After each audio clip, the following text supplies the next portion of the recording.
Hello and welcome to the Infinity Bros podcast, the only podcast that is perfectly balanced as all things should be. I am your host tonight, Isaac Edlund, and I have two fellow Infinity Bros with me. The first one is Robbie Sauter. How you doing, Robbie? I'm doing great. I'm excited to talk about all of our topics tonight. I'll save the suspension for suspense for you to tingle their earways.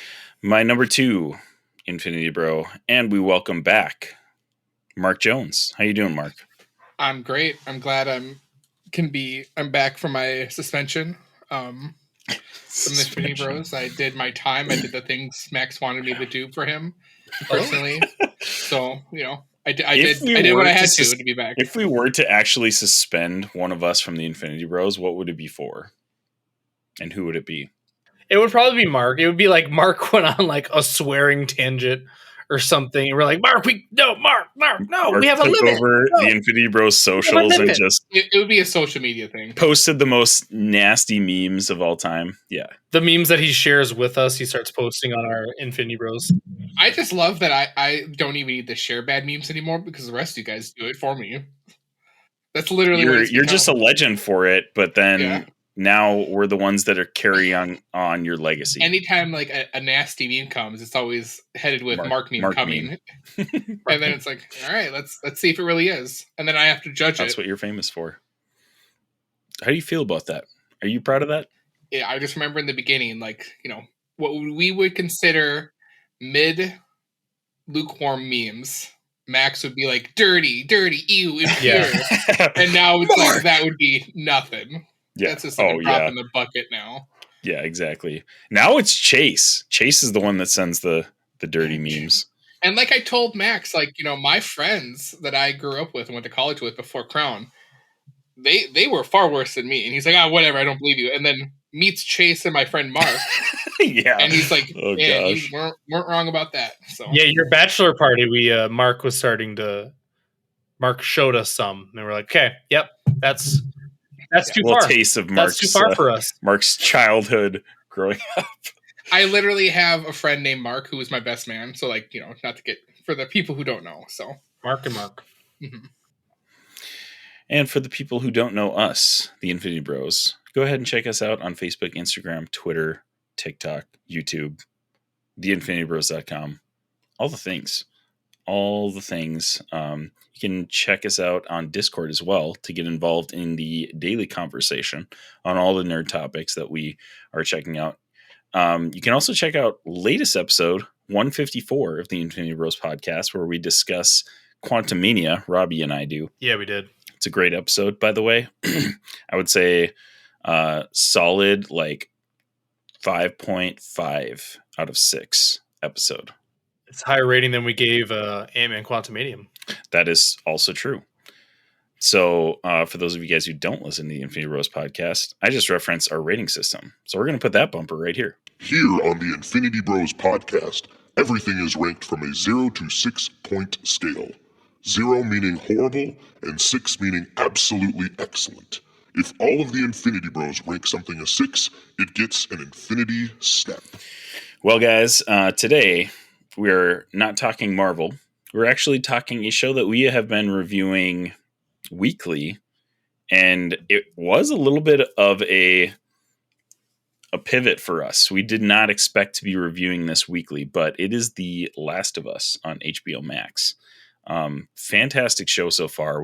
I believe we've reviewed every single episode, actually. We have. Yeah. So today we'll be reviewing episode 6, and we also have a very special top 6 at the end of the episode, which I will save the topic for later. We're going to talk about episode 6 of The Last of Us. If you guys have not been watching this show, man, I would strongly encourage you to go check this out because it is fantastic. And I've played the game, but you guys both have not. Robbie, you've played a little bit of it, kind of started to go along with the first couple episodes, correct? Yep. I'm not this far along, though. Gotcha. So we have perspectives from all over the Infinity Bros on where Zayne and I have both played the game. And yeah, it's been honestly, I would say, I mean, speaking as somebody who's played the game, it's definitely worth checking out. But for you guys that have not played the game, what would you say to somebody who was thinking about checking it out but has never played it? You need to watch this show.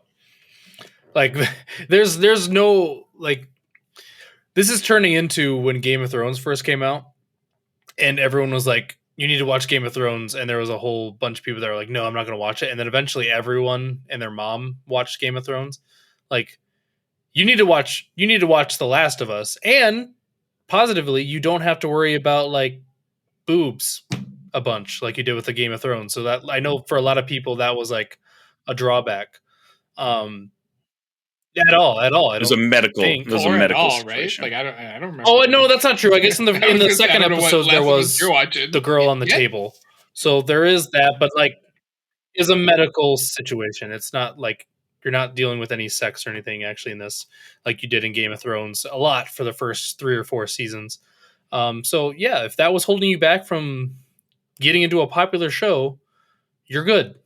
Go watch The Last of Us. Mark, do you have any thoughts on that? I mean, you are somebody who didn't play the game, and gosh, you just got a PlayStation pretty recently, right? Like, I mean, in the past like 4 or 5 years, correct? 5 years ago. It seems like so long, but that's honestly, I feel like when I jumped on board too. I have a child older than that. Friendships, bonding. Yeah, I never played it, and it definitely seems like a game in my alley. But I knew enough about it because it's just been in like the lore of fandom. But yeah, I went totally in blind. I didn't even start watching right away. Just life got busy. But my beautiful wife Kelly, and I, we watched it or started watching it, and it was just like, wow, this is like good chef's kiss material going on, and just well acted. And quote from her after the last episode was like, this is better than The Walking Dead. And we're only 6 episodes in, and she's gonna say that about a series that lasted 10 years. So. That's pretty impressive, honestly. Like when you shared that in the group chat, I was like, wow. That's and she's a Walking Dead fan to top that off. So, and you guys watched all of The Walking Dead, right? We haven't watched like the last few seasons. Okay. Awesome. Well, guys, we're going to get into spoilers pretty soon. So I want to give you an official spoiler warning for episode 6 of The Last of Us right here. This is Prepare yourself. an Infinity Bros Prepare yourself. spoiler warning. So if you guys have not seen episode 6 of The Last of Us, or the entire season, honestly, we're going to be definitely spoiling the rest of the season as well.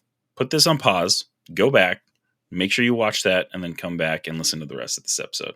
Or you can just skip to like the last 15 minutes of this podcast where we discuss a very interesting top 6. But anyways, episode 6, Kin, 59 minutes long, aired February 19th, 2023. Directed by Jasmila Zbanek. I'm gonna take Max's place there and do my best. But basically, after ignoring the advice of locals, Joel and Ellie descend deeper into dangerous territory in search for the Fireflies and Tommy.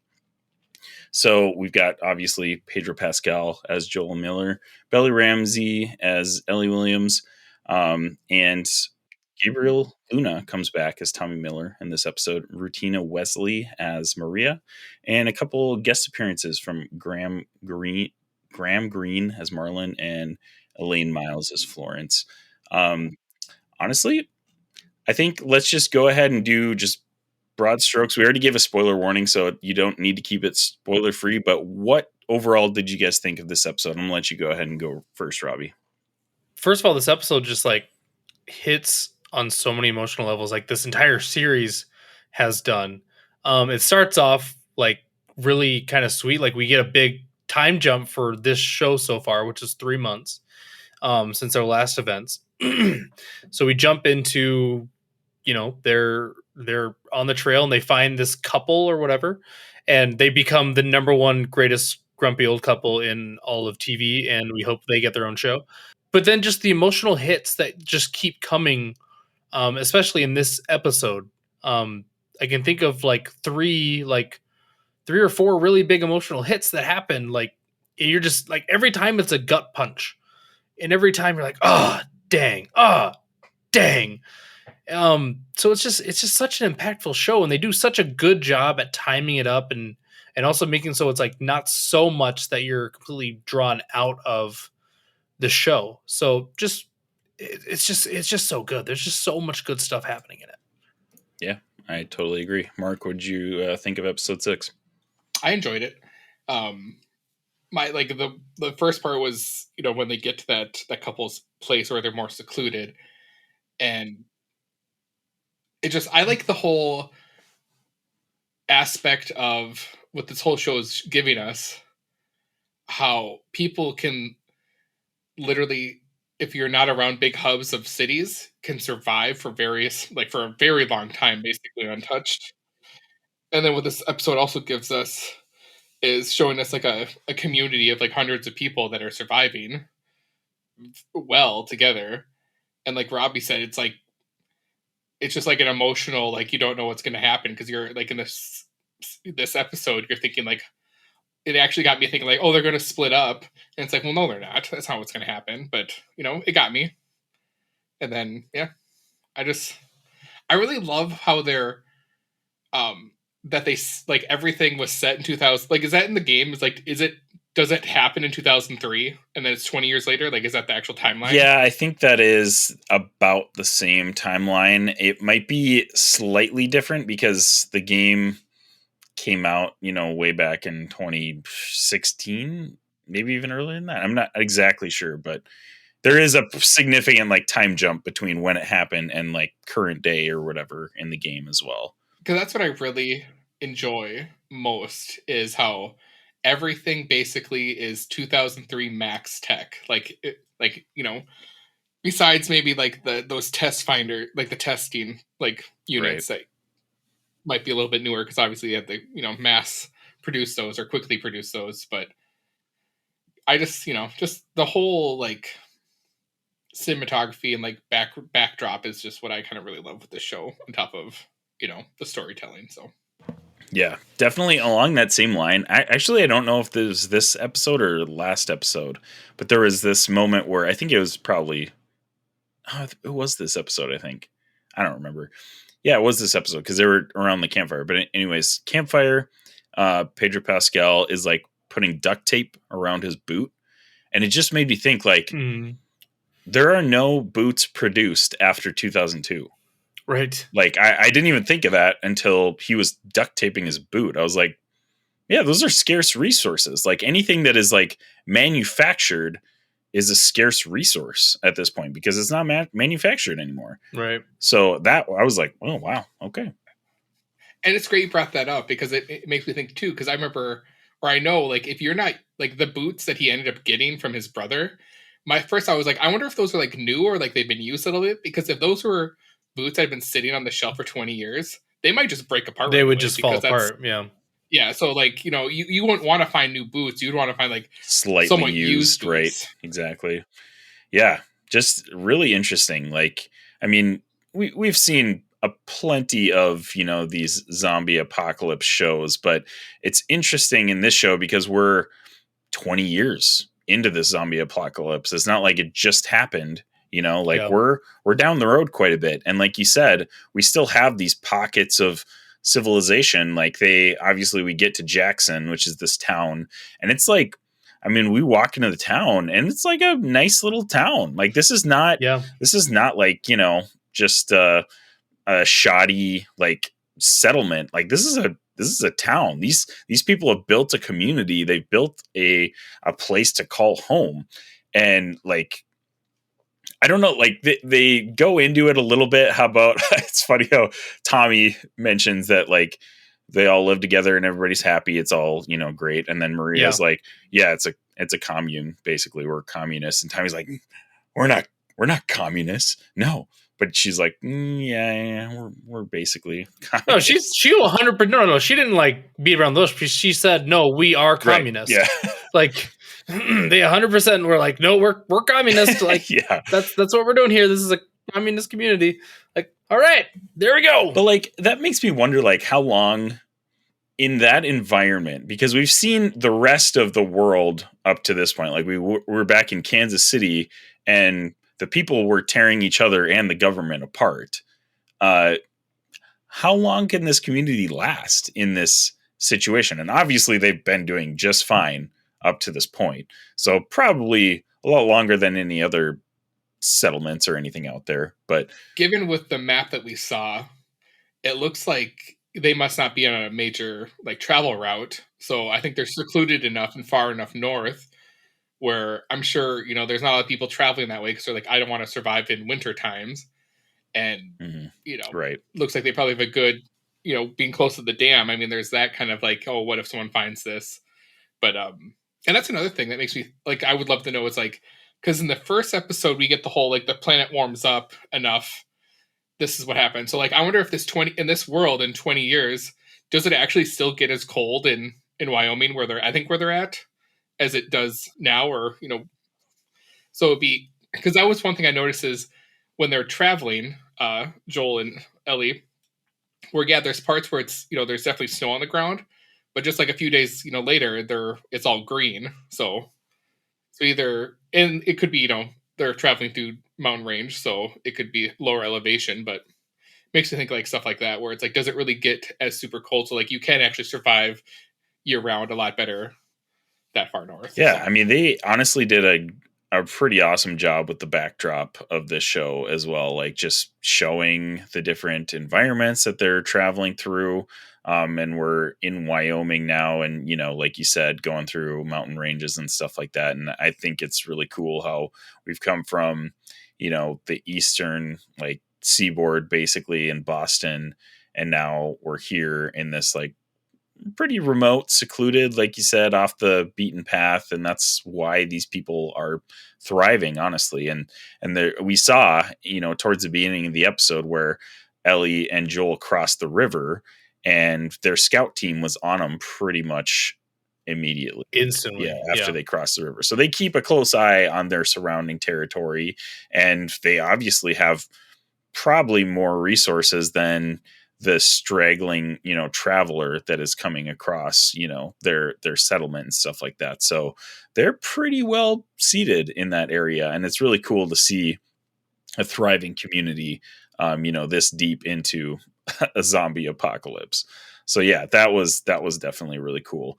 We see more development between Joel and Ellie. And I know this was a criticism of Max's, up through 3 or 4 episodes, that he wasn't getting enough, interaction or development between the relationship. But really, at this point, if that's your complaint about this show, you probably are just watching it for the wrong reasons, honestly, because their relationship is it's incredible, and almost frustrating to watch at times. I find myself like, and this is, I played the game like 4 to 5 years ago. Like it was relatively soon after it got remastered for PS4, I believe.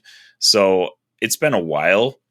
So this later part of the series, I'm not like recalling a lot of the word for word, dialogue which they still are, by the way. They're still using a ton of almost exact dialogue from the game into. Yeah, check out J-Buck's videos for that, because he does a really good job lining them up. I was just going to mention that. He's doing a really great job of doing like side-by-side comparison of the video game to the TV series, like clips and stuff like that. So we'll put a link to that in the show notes. But man, they're doing an incredible job of adapting this video game like to an amazing series. But yeah, their relationship is just, it's like engaging. Like it keeps me interested, even though it's not this perfect relationship. And maybe that's what is interesting about it, is that Joel, even after all this time, is still holding on to what's in his past. Like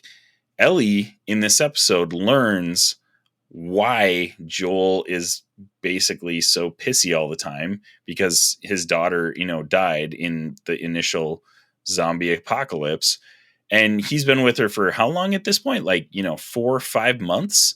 4 or 5 months. Yeah, and she has not learned that about him. So we're now we get to this episode and it's like, wow, the story is advancing very quickly, and Joel is not ready for that. Like he kind of freaks out a little bit. But I want to go to you guys here. Mark, what have you thought about their relationship, and specifically, does that bug you about Joel that he's been keeping all this from her even though he's getting so close to her? Yeah, it's the only gripe I might have with the show is in the world they're at and how much they're traveling together. And it's just Joel's personality and him being older, where he just doesn't want to open up. But I just feel like all this stuff would just eventually just come up through their travels and just talked about versus right. And that could be the other thing. Like, it's so hard on Joel emotionally that he just doesn't want to talk about it. And clearly in this episode, it comes through fruition where he starts having panic attacks basically because their relationship is now reminding him so much of his daughter. And now he doesn't want to be the reason why she might suffer the same fate as his daughter. So like he hits on it when he's talking to Tommy that he's losing everybody and he's failed everyone, and now his age is catching up with him and he just keeps failing everyone, and he's worried that now he's going to fail Ellie just like he failed in his mind. He failed his daughter and failed gosh, I'm forgetting his failed Tess, failed Tommy because Tommy left. So he's now dealing with all those very big emotions, and also just aging. Because I thought that was a really key point to me that they made. Those kids snuck up on me and I didn't hear it, and then they were on their way to where they find Tommy, and he doesn't wake up for his shift to be the lookout. So it's like he's not reacting like he's supposed to. And it's is he too comfortable, or is it just his age? There's something mentally really weighing on him, and physically probably weighing on him after doing this for 20 plus years. So I thought they did a really good job of slowing it down and showing us he's an older guy. At this point, he's what? Yeah, he's 56 and has been living. 57. And it seems like he hasn't been comfortable for the last 20-ish years. So he's just living on the land and trying to survive as best as he can, and has had a really rough time. So imagine the emotional baggage that he's carrying is extremely heavy. So I think they did an excellent job exploring that a little more in this episode, which I think is going to make a lot of people happy. But I am with Mark. How do they spend? I was thinking that while I watched it, how do they spend all these months together? And it seems like they're at the same exact emotional connection as they were before. When we saw when they were in Kansas City that that was starting to crack because he was laughing at jokes and stuff. But now we're 3 months ahead and it's the same, if not worse, almost, I would say. So that was interesting to me. It's okay, but if you're going to move forward multiple months, then you have to move forward in their relationship. You can't spend that much time with someone and not have a better understanding of who that person is. And unless, I just thought of this as you were saying, they're traveling. Unless there was some point after Kansas City, he was once we get to Tommy, I'm gonna pass her to him to finish the journey. So that's why he didn't want to grow more with her and tried, like you said, it just got worse. I would guess that would have to be it. He made up his mind, is I'm going to get her to this point, and then Tommy will take the. Well, I think the real answer would be is that they just had to kill Sam and Henry, and they had to watch that. So they probably are really dealing with that in those 3 months. So I could see that's a pretty good excuse to we just had to deal with a young boy being shot by his brother and then his brother shooting himself. That's pretty emotional heavy. So I guess that could be the excuse. That's why emotionally they are shut down. But it is still interesting to me that it's been this long and the relationship doesn't seem to have gotten anywhere. yeah, we got the 3-month gap, which, flashes at the screen at the beginning of the episode. They go into this cabin that is, owned by this old couple. And basically what happens is Joel has them kind of, in this position. He's got gun pointed at the wife and, he's kind of directing everything. Ellie comes down and you can definitely see that Joel still doesn't trust her. Like he doesn't know what she's going to do. And he's a little bit like stay back, stay out of this type of thing. Along the same lines of your guys saying, 3 months later, I feel like Joel especially, Joel is a guy who needs to be prepared. And I feel like if it were 3 months that he spent with Ellie, he would have taught her more and trusted her more in that moment, But I think what you're saying, Robbie, I mean, it could be that they've been dealing with this grief of, Henry and Sam, obviously, that they finally were getting close to somebody, and then all of a sudden, boom, they were gone. And even towards the end of episode 5, Joel is willing to let Henry and Sam come with them to go to Wyoming, which I don't think any of us would have seen at the beginning of episode 5. So Joel is starting to open up, but it's interesting that, like you said, they're kind of still at the same spot when we get to this cabin 3 months later. And I think that, I mean, you guys touched on it as well. Yeah. This is a really interesting episode because we see Joel open up to Tommy more than we have in this whole series. We see Joel scared, and we've seen glimpses of him being scared. You can kind of see it in his face a little bit every once in a while. Definitely never verbalizes it. He never tells Ellie that he's scared or anything like that. Now he's straight up Tommy, I'm freaking out. I'm scared. I'm losing it type of thing. And there was a, back in episode 2 or something, Mark, you mentioned that, he might have been trying not to let her get close because he knew that he was going to drop her off with Tommy. Back in episode 2, I think, he tells Ellie, I mean, this is before they start getting close, obviously, but he tells Ellie that she's cargo. She's not going to get close to them as a friend. He's like, no, that's not going to happen. But obviously that has changed at this point. But he might have known all along that he was going to give her to Tommy. We just, obviously, Joel's not really the most verbal guy, so we have no idea what's going on in his head. But it is really interesting to see that he opens up to Tommy, even though Tommy, I don't know, it's a weird relationship between him and Tommy because Joel obviously feels like he did something wrong to make Tommy leave. Doesn't seem like Tommy feels that way in this episode, but Joel still has this guilt about it. So they got this kind of interesting tension in their relationship. But let's pivot to Tommy a little bit since I'm already talking about him. Robbie, what did you think of Gabriel Luna as Tommy? We saw him in episode 1 as well, and then he comes back for episode 6. What do you think of his portrayal? I feel like we don't really get a whole lot with him. I feel like his wife actually got more of the screen time. Obviously him talking with Joel was really impactful, and he's making a life here and he doesn't want to leave. And that's no, all three of us are fathers. As a father, that's totally understandable. It's I'm not going to risk.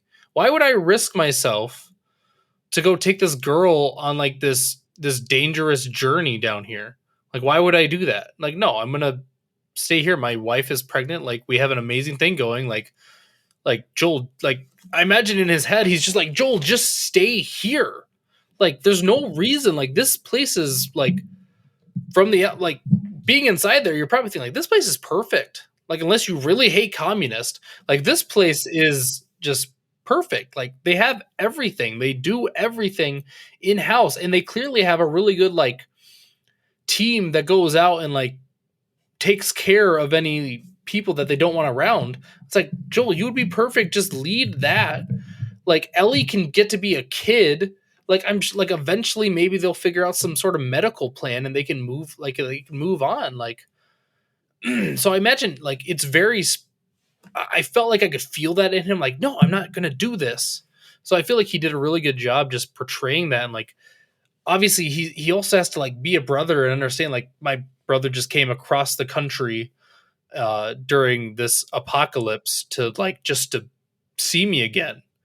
So he's in a really hard spot. I don't know. I I'm hoping we get to see him more. I don't know. I guess I don't know what happens in the rest of the show, but it's like I feel like if we get to see him more and maybe we get more backstory with him and his wife, and then moving forward with Joel and Ellie, that I would enjoy that. But I don't know now that they're all the way down in Colorado or wherever they are. So you mentioned Maria, obviously. Tommy tells Joel that she is pregnant and he's going to be a dad, which I think you almost get a little bit of like he's expecting Joel to kind of like understand when he tells him that he's not going to go with them, because like he's going to be a dad now. Like, you know, like I think he obviously knows that he was there when that happened to Joel, when Joel lost his daughter. So he's like kind of like, hey man, like I'm going to be a dad. I can't like go and do that. Like, that's just not what I'm about anymore. And Joel gets a little upset with that. I mean, Joel is a guy who really, I mean, he's kind of got a one-track mind. Like he knows what he thinks is best, and that's pretty much all he's going to accept. So he basically is like, Tommy, you got to do it. You got to do it. And then he pulls the trump card out that Ellie is immune. Like that's the thing that is going to make it happen, basically. This is interesting to me because obviously he's developed this relationship with Ellie, so he's got that going on. So he cares about her. He also wants her to be safe, but like there's got to be another layer of guilt with Joel, that like he feels like he can't do this, but this is like, not only is it Ellie who he has grown to like love and, care about, but this is like all of humanity that is riding on this. So I feel like this has got to play into that decision of like dumping Ellie on Tommy. Mark, do you think that had a bigger impact on his decision, or is it more the relationship with Ellie that is pushing Joel to like, I can't do this right now? I think it's more you're asking like what led to his decision to dump Ellie. Yeah, what's weighs bigger on him, like humanity, or is it Ellie at this point, since he's gotten so? I think it's Ellie, because he doesn't want to be the reason. Like I said before, like I just don't think he wants a round two of basically losing a young person. I mean, first it was his daughter, now it's this girl that he's clearly has an attachment to, just like he did with his daughter. And I think that's why he starts having these panic attacks, because he's just overthinking everything because he doesn't want the same thing happening. But yeah, it's just tough. Yeah, right. I mean, yeah, it's tough, and obviously, like I said before, I mean, it's we have a hard time interpreting Joel's like thoughts, because he just doesn't really talk that much. So it's kind of hard to tell what his motivations are. Like with Tommy and what's her name? Maria, his wife. Yeah. Yes, wife. Like when they were like, "Oh, we're pregnant," or made that like kind of like announcement. I'm thinking like, man, knowing how tough it is to have a child in today, like without a zombie apocalypse, like why? Right. What, like, oh man, it just like I would dread that, because of everything that could go wrong without modern medicine. And even like, I mean, you think about just the setting, like when you go back to the first couple episodes in that like Fedra, facility or whatever you want to call it, like there's kids, and this is what, 2022 or 2023 that the show started in. Like these kids are born during the apocalypse, which is just, yeah, like you said, that's just bonkers. That even Ellie, exactly. So it's just bonkers to think about that. Like people were I mean, it's a zombie apocalypse, so like I guess what else are you gonna do? But Yeah, but like, to go off to the weeds, because I don't know I've never played the game, so I don't know if this is true or whatever. But the Fedra guy that he beats up in the first or second episode, are like, is there a because my weeds brain went out thinking like, are they going to be like get like word that why these guys were leaving? Like they're gonna like the guy's not dead that they beat up, and he's gonna be like, oh, they're taking so and so and she's not infected, and like they're chasing her, and that's what eventually like comes up to them is Fedra's on their tail. that would have been interesting. That would have been an interesting like subplot. That would have been kind of cool. But yeah, like I mean, through the whole game, basically it's like 50-50 with the infected and with like hunters, raiders, Fedra, like people that you're kind of like are the antagonists as well that you're fighting against. But like after from what I recall from the game, I mean, Fedra doesn't know that Ellie is, immune. So they're not like chasing her specifically. They're chasing Joel because he's like running from them, but they're not like, they don't know why they're taking Ellie to Colorado. So from what I remember anyway. So again, it's been a few years. So it's been like a refresher. I actually re-downloaded The Last of Us to kind of try to play along, and I've only gotten past like basically the first episode. But definitely need to get back on that because I'm getting less and less recollection of the game as the series goes on. So like now I'm like, I honestly don't even remember what happens. Like I've like a vague, like I know what happens in the story, but like I don't remember these. Like in the first couple episodes, there's so many shots that were like exactly the same shot as the video game. And maybe they're just getting less is why I'm not recognizing any, or maybe they are and I'm just not remembering them. But either way, like either way, honestly, I'm not mad about it's not like pulling up memories for me because the way this show is progressing, it's fine on its own. Like it's taken some liberties, like deviated slightly from the video game in different ways, but like every deviation they take is so well done that it doesn't really detract from the video game lore or the story or whatever. So I think they've done a phenomenal job. Like this might be, in my eyes, this is probably the best video game adaptation of a like movie series or whatever. Like this is fantastic. So yeah. It's not even close. I don't know, man. Halo that was something compared to this. that was something, all right. Oh gosh. Hope you could feel the heavy sarcasm.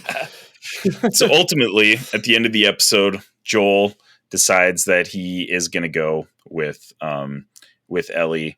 I mean, Ellie is the one that decides that. Like Joel shows up and is like gives her a choice, but he knows that she's gonna pick him, right?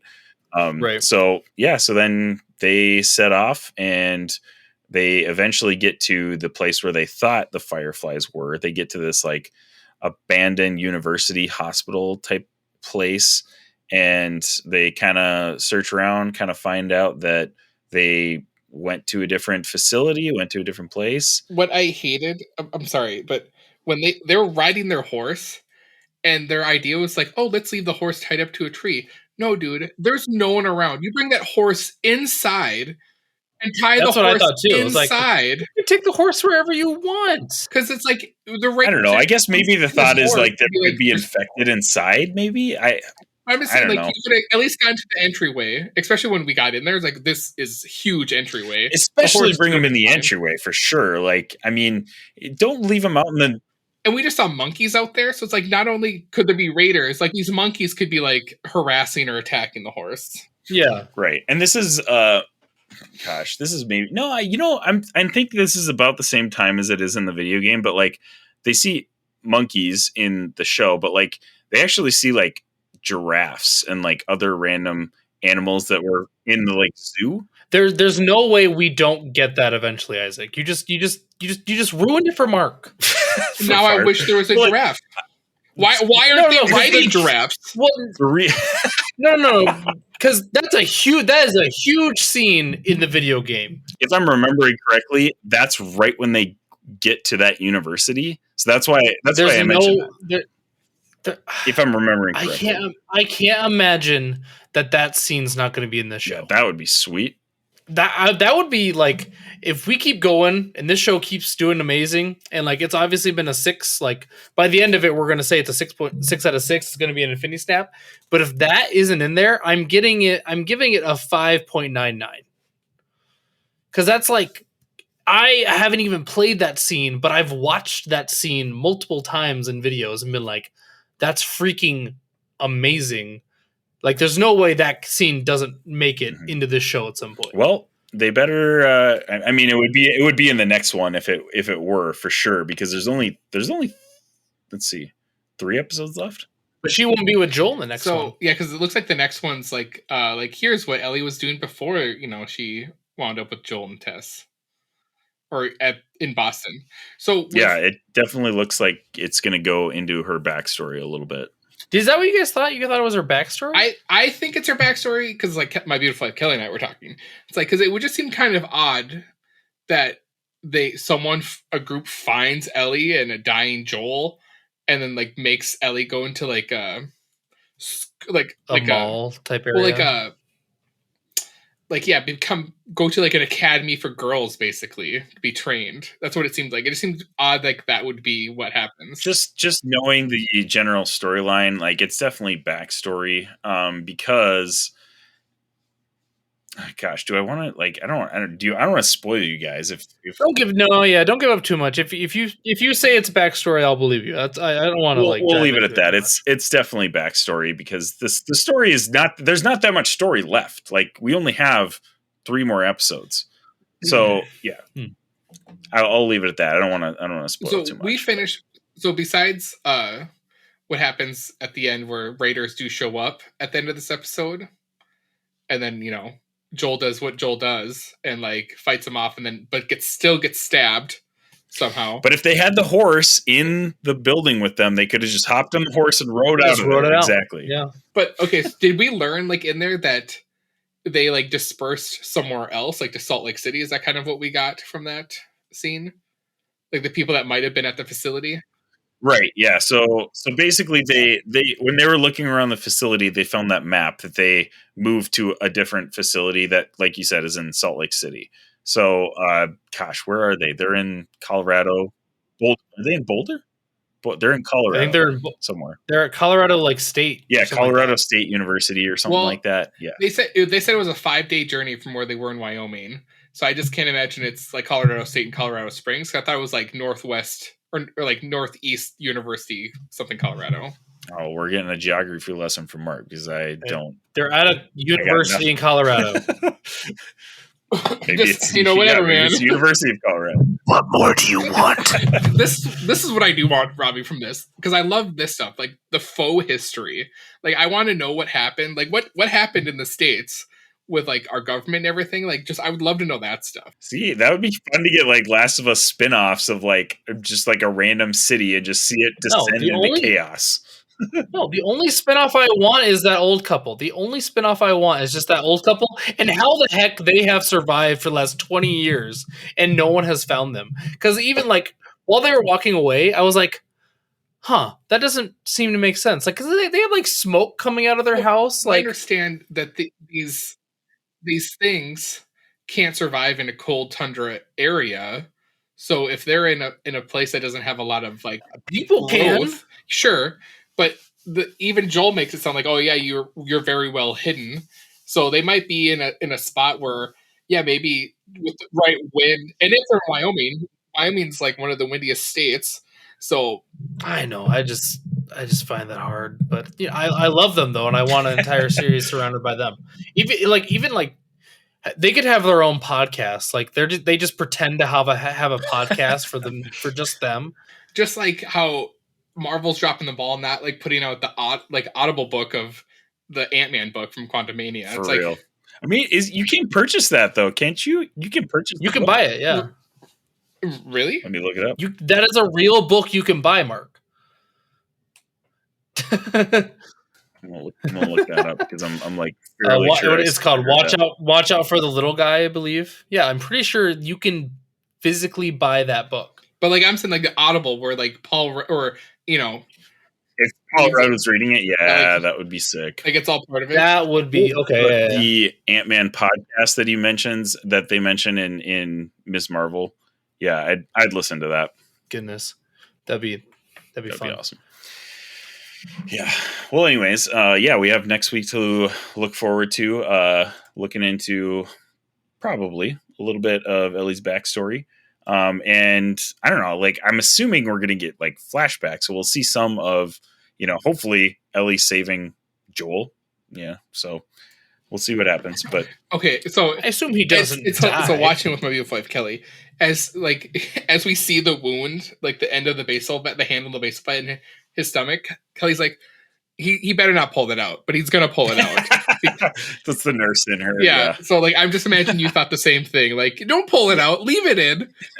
It's so tempting though to like when there's something sticking out of you to just like pull it out immediately. But yeah, that's like the first We've rule. all watched enough TV to know that you're not supposed to pull whatever it is. That's out. like the first rule in the ED. Like foreign object, leave it in there. We're leaving that in. Any aspect of life, never pull out. So just always leave it in. There you go. There you go. Yeah.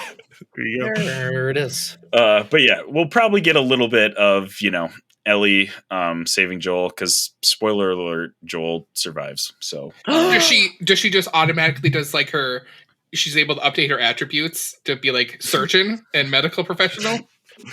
I don't know. I just imagine guess fourth we'll wall find break, out. we just see like a screen, she like upgrades her stats. Wall break. Yeah. I love it. I imagine that it's going to be like I was trained for this at the academy or something. Like, you were trained for baseball bat handle wounds? Like, what? Yeah, obviously. That wound is like an inch in She's diameter. been stabbed like, in before, his so stomach. she knows how to deal with it. Yeah. We didn't give our ratings, did we? No, we didn't actually. Let's go ahead and give those. What do you think of episode 6, Robbie? I gave this episode a 6. I felt from the beginning to the end, I was heavily invested. Where there's been I think there's only one that I haven't given a 6, where there's just things missing that I wish would have happened. But this episode gave it all, besides a horse that they should have just taken into the building. So I am giving this a 6. This show continues to be on par with some of the best shows that we've ever reviewed. And hopefully it continues. All right, Mark, what was your rating of episode 6? I mean, I should give it a 5.9 out of 6 because of the freaking horse thing. But because it's like, whatever. Like, I guess it's just like you probably like if you're a horse person, you're not thinking like, I'm gonna bring the horse in the horse has plot armor. Yeah. So plot armor. So yeah, 6 out of 6. I've like Robbie, I could reiterate what Robbie said. Like I've been so tuned in to every episode. So this has just been so good. So Yep, along the same lines, I'm giving this a 6 out of 6 as well. It's not my favorite episode, but like when I look at this critically, there's really nothing wrong with this episode. Like, and you could say that about every episode of this show so far. I feel like every episode has been very solid from a filmmaking standpoint, from an acting standpoint. Man, I don't know if I have any. By the end of this series, I don't even know if I'm going to have any complaints about this series. It's going to make a very strong showing at the Stanleys this year for sure. 6 out of 6. I think this is a fantastic show, and I'm very excited to see Infinity Snap for the Infinity Bros podcast. So I guess if we're doing this official thing of like taking averages, this episode gets a 6 out of 6 from the Infinity Bros. Oh, that becomes a 6. Wow, that's how So there you go. That's episode 6 of The Last of Us, and we are going to do a special top 6 to end out the episode. We're going in 3, 2.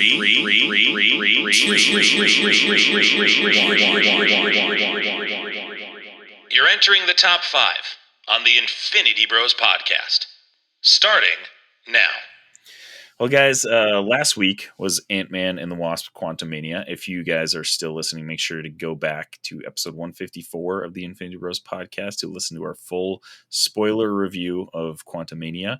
But in light of that, Robbie and I had a little interaction where we kind of compared Quantumania to the rest of Phase 4 of the MCU, and there's been some discussion on that. And we actually had some interesting polls that I think that was you, Robbie, that you put up on Twitter. That wasn't. I think it was Max. Was it Max Max? just randomly decided. Max. I thought that was Max very decided he was going to do something on social decided media. like, hey guys, I got this. But he put up This is for some Max. polls of like every It's great. single movie. Well, except for he left out No Way Home and Werewolf by Night. I noticed, maybe because he assumed that everybody would think that they're better than Quantumania. But like he compared each of the Phase 4 movies to Quantumania. And let's see, I think Wakanda Forever and Shang-Chi were the only ones that like beat Quantumania. Like all of the other tweets or polls had Quantumania winning, that people liked better than the Phase 4 movie. So yeah, it's very, very interesting results. And that's not necessarily a good thing, because Phase 4 was very weak. Yeah, it's very interesting. So if you want to go check the results of that poll out, they are in the Infinity Bros Twitter page. So, but in light of that, we are going to be ranking our top 6 worst MCU movies, which we've been talking about kind of concurrently through Phase 4, unfortunately. But I think, I think we've all got a lot of things to say. So we're going to go, should we just go one at a time? Or are we going to give our whole list? What do you guys think? It sounds like Mark has an interesting list. I feel like we're going to have some similarities, but I think let's just go one at a time. We can bust these up. All right. Your 6th worst MCU movie, Mark. What is it? My number 6 is Black Panther, Wakanda Forever. I was gonna say, my goodness. Okay, that was a very pregnant pause. That I mean, either one. I needed to see your faces to be like, this MF is going to cancel us all. This guy. Oh gosh! Wow. Okay. Yeah, that's really low for Wakanda Forever, I would say. And it's really like when we watched it at home. Like Kelly didn't go with me in the theater when I first saw it, but it was the rewatch on Disney Plus when I watched it with her, and I'm like, this movie just does not do it for me. Like, it's this. Besides Namor showing up, like that's what I enjoyed the most. Then Killmonger, like I was like, oh, that's perfect. Like, of course, Killmonger would be Shuri's. That was the shock of that movie guide. to me. I did not expect Michael B. Jordan to be in that movie at all. That movie and Ant-Man Quantumania are very close to me. Like, because if it's any other person in either Kang or Namor's role and they don't do as good of a job, those movies are probably both in my bottom 6. So I for just to clarify for like, yeah, those are pretty similar movies, I think. What was your number 6, Robbie? My number 6, and I keep going back and forth on this. I made this tier maker thing you can check out that we put on our socials. You can also go to tiermaker.com and make your own, where you have an S class, like the best, A, B, C, D. I went back and forth on this, and I'm still kind of on edge with it, but I think I'm going to hold with my number 6. My number 6 is Eternals, which is tied with Ant-Man Quantumania as the worst rated Rotten Tomatoes movie in the MCU. I don't like. There's things about Eternals that I actually do enjoy. The villain that they decided to go with, that like whatever monster he was stupid. I hated that. There's a lot of like, but there's parts of that movie that I can actually go back and actually be like, oh, that's kind of cool. Like there's some, they did like the chick that is the speedster in that is amazing. Yeah, they she did was an amazing job with the running. Mm-hmm. I really liked the guy from Game of Thrones as the main dude, whatever, the Superman type guy, Icarus. Yeah. So like there's things about that movie that I like, but it's just, there's just a lot of things that aren't good with that movie as well. So it is my 6th worst. That is also my 6th worst as well. And I want to preface too that like I said this on the podcast last week, but my number 1 worst movie in the MCU is a 3.5, my rating of my number 1 worst. So I like pretty much all of the MCU movies, and I liked Eternals, but it wasn't quite as, exciting and engaging as a lot of the other MCU movies, and I think I've read quite a few of the Eternals comics as well, so I was familiar with a lot of those characters, but I think they didn't do the best job of making us care about, and it's hard because they had so many characters to introduce in that movie, but I didn't care quite as much about those characters as I probably could have. So, but I thought it was a fine movie. I don't think it deserves a 47% on Rotten Tomatoes by any means. Definitely got overhated for sure. All right, Mark, you're up. Number 5. My number 5 is Ant-Man and the Wasp. The second one. I'm waiting for like you to say Quantumania at the end of that or not. Okay. No, I very much enjoyed Quantumania. So, the second one, and again, just like you said, like I don't think I have anything below a Goofy rating. So, well, wait a minute. If a Goofy movie was in the MCU, it would be your least favorite movie? Well, I would want a Goofy movie that's catered to the MCU, and then we'll talk. Then it wouldn't be a 3.5 anymore. That would be amazing, yeah. That would be awesome. So we'll see. Okay. All right, so that was your number 5. Wait, can we get Mark's quick Ant-Man and the what was your rating of Quantumania rating? Just your rating. 5 out of 6. Okay. Oh. I think honestly, I think we're all basically on the same page about Quantumania. It seems like we're all in that same kind of range from 4 to 5. All right, Robbie, number 5. My number 5 is Iron Man 2. This movie when it came out was okay, but the ending is so bad to me that like I haven't even watched this movie in probably years now, but the ending is just terrible. So Iron Man 2 is my 5th worst MCU movie. I mean, there's a bunch of robots trying to kill Iron Man, and like I don't know what's wrong with that. I just remember the ending being bad. I don't remember exactly why I hated the ending, but it's just like I think because it happened so quickly. I'm pretty sure it's over in like one shot. Like it just ends, and you're like, oh, okay. I'd have to go back and watch it, but I really don't want to go back and watch it. So it goes on the list. So there you go. A lot of these down here too, I haven't watched for a really long time. I probably need to do a rewatch and update my scores in my list, I guess. But my number 5 is Black Widow.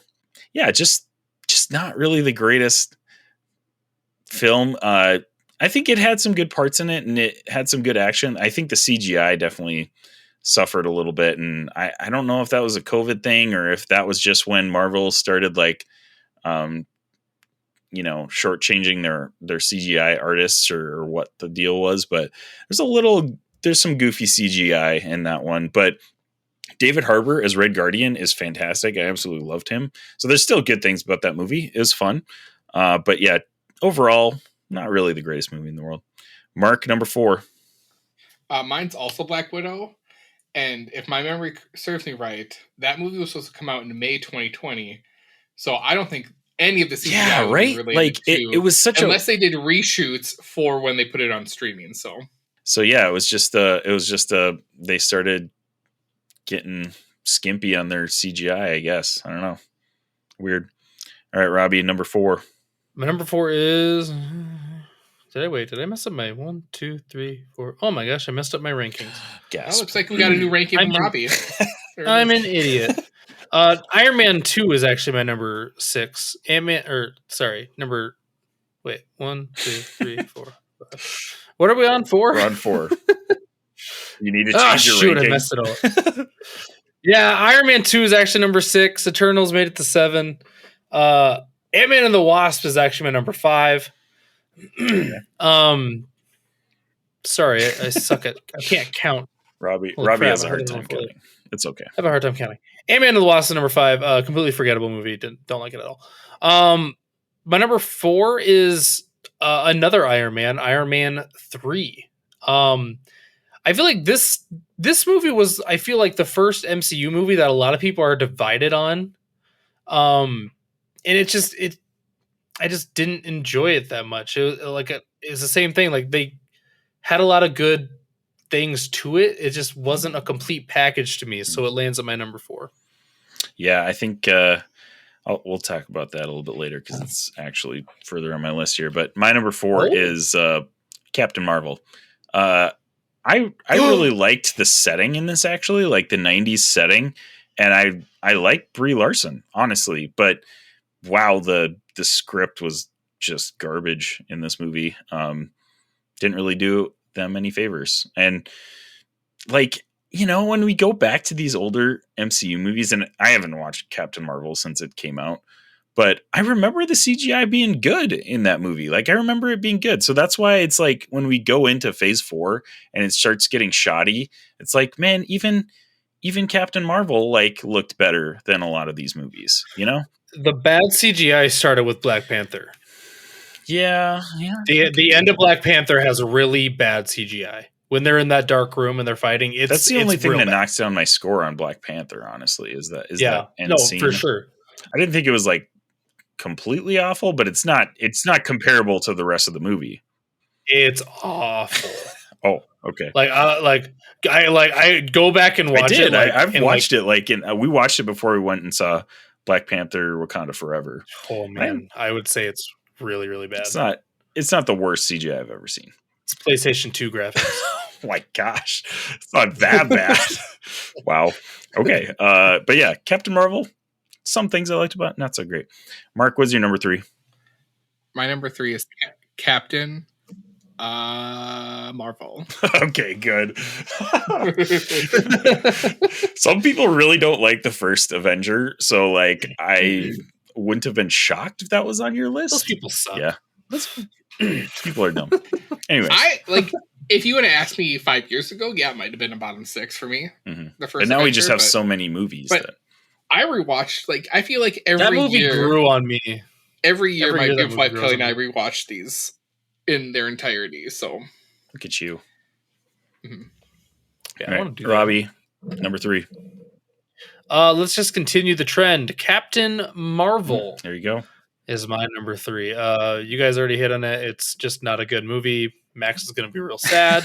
And Scott, we're sorry. Captain Marvel's not a good movie. It's just a filler, just like Black Panther 2. Yeah, I don't know. Like, you know, you guys remember. The story's terrible. And Max always is like, you just don't like the Captain Marvel. It's like, no, I'm all for Captain Marvel. Yeah, just that Captain Marvel is a sweet character. Didn't do it for me. Right. Yeah. Like, I'm all for Miss Marvel, or the Marvels, I mean. So, like, yeah.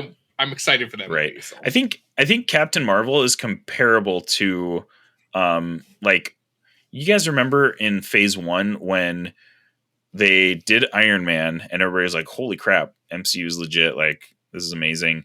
And then they kind of like, I felt like they kind of rushed out First Avenger and Thor just so they could get to the Avengers movie. And those movies are like fine. They're not like terrible or anything, but like it definitely feels like they kind of push them out. And that's what Captain Marvel feels like to me. It feels like they just kind of pushed it out to get it out there before. Well, Infinity War, right? That was it was like it was I think it was Infinity War because she ended up being. Oh my bad! No, it was Endgame. They put it out in February and Endgame came out in May. Was it really in between? Yeah. Wow. Yeah, that's right. Because Infinity War, the end scene is Fury calling him. So on like his, we get on his the year before we get Infinity War, and then like in July we get Ant-Man and the Wasp, and then it's Captain Marvel's the first movie of the next year. So like and then we got Endgame. Yeah, crazy. Maybe that's why everybody doesn't like it either, because it came out before Endgame, and everybody's just like, I don't care about this. Wait for Endgame. Well, then she just started to become the character they used when they needed to like overpower somebody. Yeah. My number 3 is Incredible Hulk. This one just suffers from being an older movie. Like, that's honestly pretty much all it is. Like, it's not the best movie ever. It's still really entertaining and fun to watch. I like Edward Norton as Hulk. I think it would have been fun to have him as the Hulk in all of the MCU. Yeah, I agree. I think it would have been cool to have him as our MCU Hulk. But I love that movie so much. I have that ahead of Ant-Man Quantumania. Wow. I love that movie. Like maybe that's silly, but I honestly, really enjoy that movie. It's a fun movie. It's just, to me, it's just dated. It feels like all. It is dated. It feels like yeah. all of the earlier like Marvel movies, basically. I like it more than the first Thor as well. So interesting. All right. Yeah, I like that movie. All right, Mark, number 2. My number 2 is Iron Man 3. Oh my gosh, doing this to me every time. You can do this with every single one. Yes. This is ridiculous. I should know this by now. Iron Man 3 for me. It was just like, I don't know. It was like another Iron Man. That's like, do we need this right now? Like, I don't know. I think Iron Man 3 might have been better served if it was like after, after Age of Ultron. I feel like that would have been a better serve for an Iron Man 3. Like, give us what Iron Man's doing after Age of Ultron. Mm-hmm. So yeah, yep, I agree. Robbie, number 2. My number 2 is Thor: The Dark World. Yeah. Come on. If you want to talk about filler films, this is the biggest filler film. Like, when I think back about this movie, I'm like, did they film this in a parking garage? Like, that's all I remember is the parking garage scene. I was like, is the entire movie in a parking garage? I don't remember. Like, this movie just has great graphics. Nothing memorable about it. Like, besides the amazing CGI that Jarrett loves. Amazing CGI, apparently. Yeah. My number 2 is Iron Man 3 as well. Man, I totally agree. It just didn't need to be made. Like, is it the worst film ever? No. I don't know. Like, I've never been like a huge Iron Man fan, but it just felt, and then the bait and switch that they pulled with the Mandarin was like, even Iron Man fans especially got to be pissed at that, because just, I don't know, man. Like, it just, I will say though, seeing all of the final scene, seeing all of the different like Iron Man armors was really cool. Like, that was a really cool part of that movie. That was cool. Yeah. But other than that, I really didn't really like much about that movie. So, all right, here it is. Moment of truth. Number 1, Mark. Worst movie of the MCU. Avengers. It's the Incredible Hulk. That is my number 1. That was, you kept me going there. You don't like the Incredible Hulk that much? Dude, it's my bottom barrel. Really? Like, it's like, to me, like, I don't want to watch it. And Kelly's at the point where she doesn't like it either, so like we don't have to watch that when we do a rewatch. So that's how I feel about that movie. Mm-hmm. It's just like, and like you said, Isaac, I think what you said is it's aged out, mm-hmm. where it's just like, you know, they really didn't touch back on it. They replaced the actor. I mean, it took until what if for them to kind of bring that back a little bit, really, and you know, they never brought Stan Lee Hulk any back, because you know he got infected from that movie. So I think I think it's fair for that to be on the bottom. I think that's on the bottom of a lot of people's list, and I think it's totally fair because like they didn't go anywhere with it. You know, so it is fair. Like, I can't bash anyone that puts it at the end of their list. For some reason, I love that movie more than I should, probably. And potentially could be paid off if like they do Secret Wars and all of a sudden Edward Norton Hulk shows back up. That would be then wild. It's like, okay. And then it's like, okay, maybe that'd be cool. It's a little bit like, you know, that helps. Like, you know, something gets pulled back from the past. But you know, for me right now, that's my number then 1. what's the name of the guy that had like the stuff spilled into his the leader. Yeah. Yeah, well, we talked about like him coming back in New World Order. Yeah. He is coming back. He's going to be the villain in New World Order. Yeah, that was announced. I totally forgot about that. So then that's some payoff then. That's something, but it's also the actor who's going to be playing him. I don't like I don't know why. It's just like an actor I don't like, but he is great in Holes though. That's the one role that I like. Yes. Really like him in. And isn't it the dad in Modern Family who's Samson? He's Samson in The Incredible Hulk, if I remember right.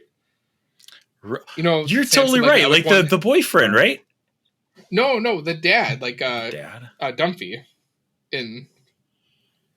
from A Modern Family. Well, yeah, in Incredible Hulk though, like what's his name? Yeah, he's the boy. Yeah, he's the boyfriend. I was like, he's the boyfriend of what is Well, anyways, ex-boyfriend? he's I'm pretty sure he's Samson. I totally so it's like, forgot about dude that. gets Yeah, him dude. back That's awesome. Totally as a forgot about villain, potentially to Hulk. So, that. Ooh, okay. so was that? All right. Robbie. Oh, wait. You just did yours, right? No, did you? You didn't do it. No, I haven't Yeah, given my what's your number one? No. My number one is Black Widow. I've been pretty vocal about how much I don't like this movie. I think this one's biggest issue is that it just came out at the wrong time. We've all said that it should have came out before, what was it, Infinity Long War? time ago, yeah. Like if it came out before then, it's probably way higher on the list because emotional. Or which one was it that we talked Civil about that War. it should have came out before? Civil War, because that's when she shows up. Yeah, to her that's best. right. Yep, because it's after Civil War. Mm-hmm. Because then that gives us like the emotional connection that we needed for Black Widow. Then she goes and dies. Mm-hmm. But the fact that like I feel like this is one of Marvel's biggest missteps is when this came out.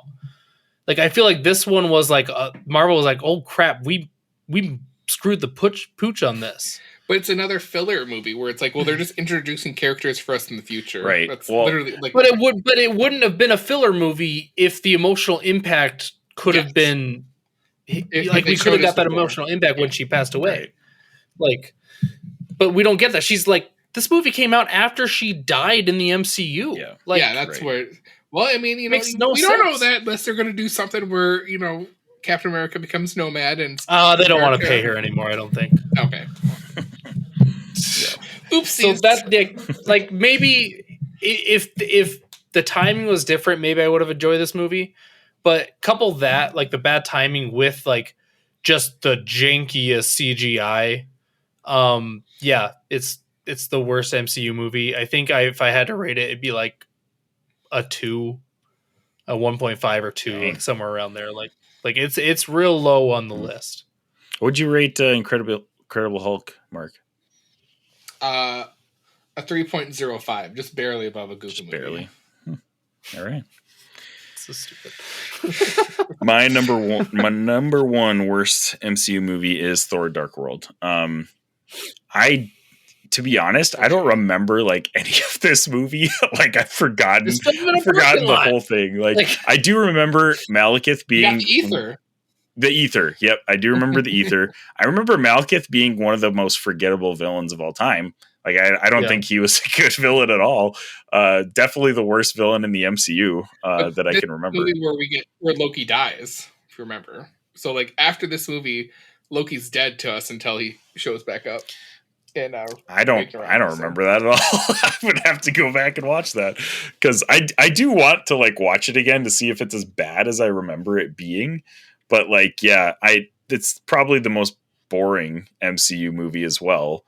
So to me anyways, like I just did not get a whole, like it's still fine. And apparently the CGI is great. So, like there's that, but like that's, I believe it's this movie where like the whole conspiracy is like Loki really didn't die in Endgame Endgame because he stabs with his non-dominant hand. And that's what he did. That's right. Yeah. But then TVA kind of screwed that for us. So. Yeah. So there you have it. A lot of the same movies on our lists: Iron Man 3, Thor: Dark World, Captain Marvel. Black Widow on your list, Mark? Was that one? Yeah, it was. Yeah. So yeah, those 4 movies are on everybody's lists. I feel like that's pretty much across the board. Like Marvel fans, I feel like a lot of those movies are on the lower end. And I would say Incredible Hulk is probably on most people's bottom as well. Yeah. Hey, if you like it, that's all for you. I'm not gonna dog anyone for liking any of these movies. That's why I feel it's like. We have to have our guilty pleasures. I like. If you like, and I'm a big Edward Norton fan too. I really enjoy Eternals. Carries a lot of weight. A lot of people give crap to Eternals, and I like Eternals. So yeah, it's interesting going from Incredible Hulk to Iron Man, and like just the difference between those two, and they only came out like within like 6 months or a year of each other. Was it 2 years? Yeah. Was it 2 years? I don't know. Let me go look at it. You're right. I think it was a lot quicker. Incredible. No, same year. Same You're right. year. Yeah. So it was like, it was pretty within the same You know, year. And know like what other movie when, came out when I in watch 2008? what movie? Punisher Warzone. Oh, that movie's That terrible. movie came out in 2008. Yeah. movie's See, awful. like that's what I'm talking about. Like Iron Man. The Dark Knight also came out that year. That's Yep. true. Iron Man like feels like a newer movie, whereas you go back and watch the Incredible Hulk and you're like, I compare those more to like the old X-Men movies, like the old Spider-Man movie. It just feels Really?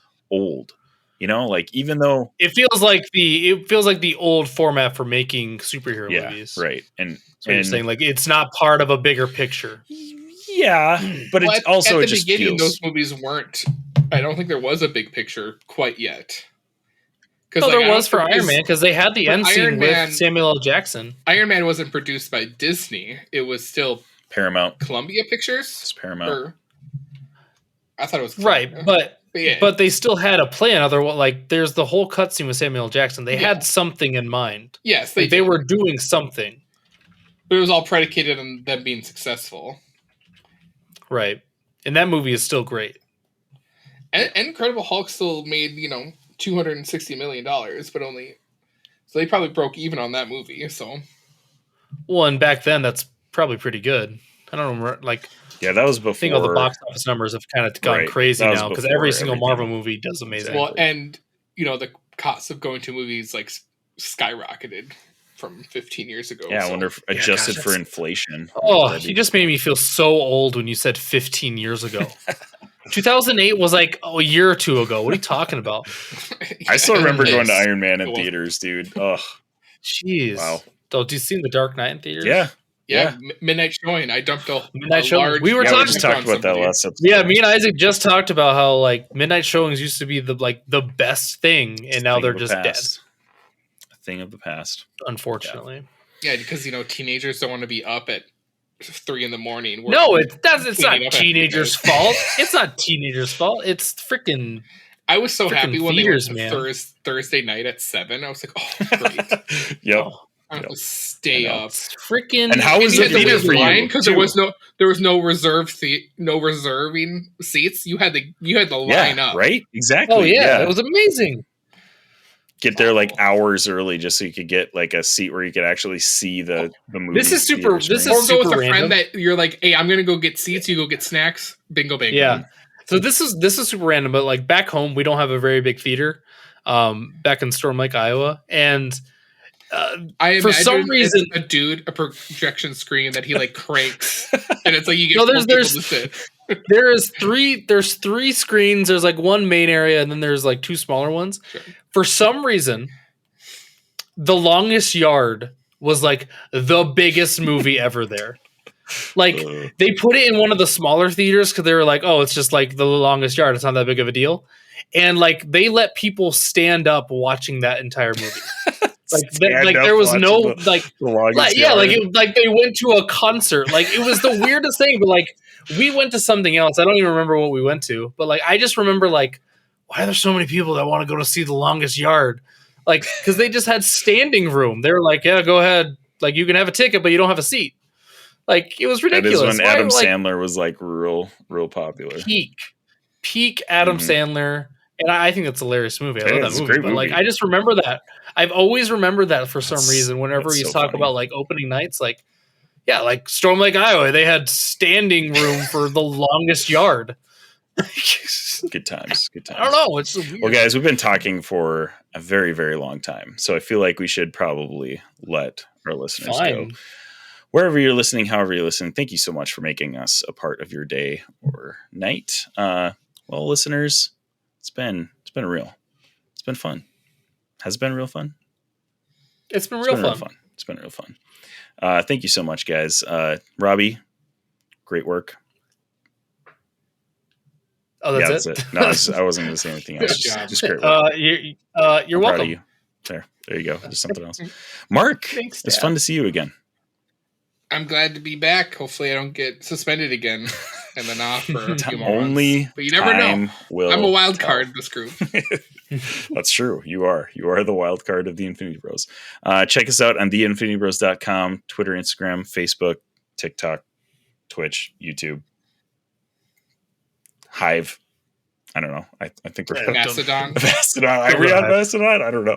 I know Jarrett set us up a Hive account when he was freaking out about Twitter. Yeah. So Instagram, Facebook. Letterboxd. People go to Facebook. Yeah, those things. I don't know. Anyways, love you guys 3000. Have an awesome day. Bye. Thanks for tuning in to the Infinity Bros podcast. You can find the Infinity Bros on Facebook, Instagram, and Twitter at the Infinity Bros. Feel free to send listener feedback via email at infinitybrospodcast@gmail.com.